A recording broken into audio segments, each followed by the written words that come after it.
మీ చేతకానితనం మూలంగా మీరు డబ్బులు సమకూర్చడం మూలంగా లక్షల కోట్ల రూపాయలు నష్టపోయారని చెప్పేసి నేను ఈ సందర్భంగా నేను తెలియజేస్తా ఉన్నాను. అంతేకాదు జగన్మోహన్ రెడ్డి గారు మీరు సంక్షేమ కార్యక్రమాలు చేశారంటున్నారు. మేము కాదని అనడానికి నేను ప్రయత్నం చేయను నేను.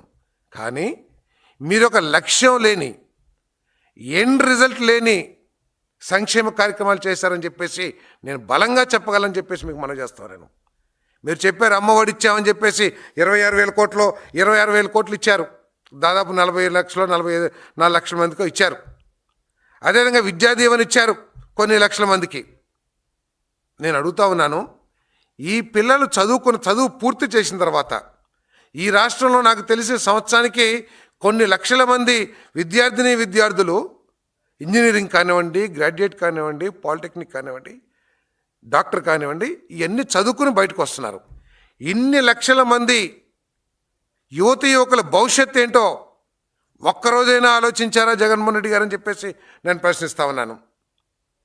ప్రభుత్వ రంగంలో ఉద్యోగాల సంఖ్య ఎంత, మన రాష్ట్రంలో నుంచి పాస్ అవుట్ అవుతున్న విద్యార్థుల సంఖ్య ఎంత అంటే తప్పనిసరిగా ప్రైవేట్ రంగంలో ఉపాధి అవకాశాలు, ఉద్యోగ అవకాశాలని కల్పించాల్సిన బాధ్యత ప్రభుత్వాలదనే విషయాన్ని ఏ రోజైనా ఆలోచించారా జగన్మోహన్ రెడ్డి గారు అని నేను ప్రశ్నిస్తా ఉన్నా. నేను ఈరోజు తల్లికి వందనం కానివ్వండి, ఫీజు రింబర్స్మెంట్ కానివ్వండి, లేకపోతే విద్యా వసతి కానివ్వండి, భోజనం డొక్కా సీతమ్మ భోజనం కానివ్వండి, వీటన్నిటి ద్వారా పిల్లల్ని చదివించి రాష్ట్ర ముఖ్యమంత్రి గారు కానివ్వండి, రాష్ట్ర ఉప ముఖ్యమంత్రి గారు కానివ్వండి, రాష్ట్ర హ్యూమన్ రిసోర్సెస్ మినిస్టర్ కానివ్వండి, తాతాలాడుతుంది 20 లక్షల ఉద్యోగాలు కల్పించాలి.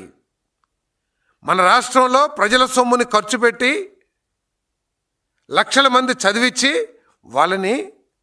వారికి గాలికి వదిలేయటం కాదు, వారిని చదివించడమే కాకుండా చదువు పూర్తి చేసిన తర్వాత ఇండస్ట్రీకి కానివ్వండి, సాఫ్ట్వేర్ కానివ్వండి, ఐటీకి కానివ్వండి, కావాల్సిన నైపుణ్యాలు నేర్పించి వాళ్ళకి ఉద్యోగ అవకాశాలు కల్పించడానికి ప్రయత్నం చేస్తుంది.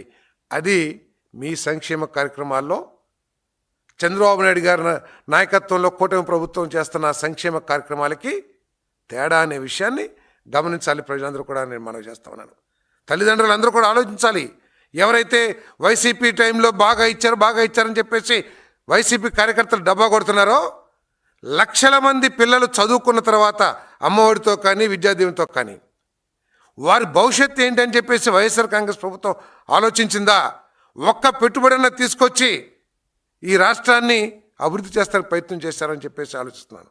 ఈరోజు తల్లికి వందనం కానీ లేకపోతే ఇంకా రకరకాల కార్యక్రమాలతో చదువుకునే పిల్లలకి ఉద్యోగాలు కల్పించాలని బాధ్యతతో చంద్రబాబు నాయుడు గారు, అదేవిధంగా మా లోకేష్ గారు, పవన్ కళ్యాణ్ గారు కూడా గట్టిగా బలంగా కృషి చేస్తారని చెప్పేసి మనం చేస్తామని నేను.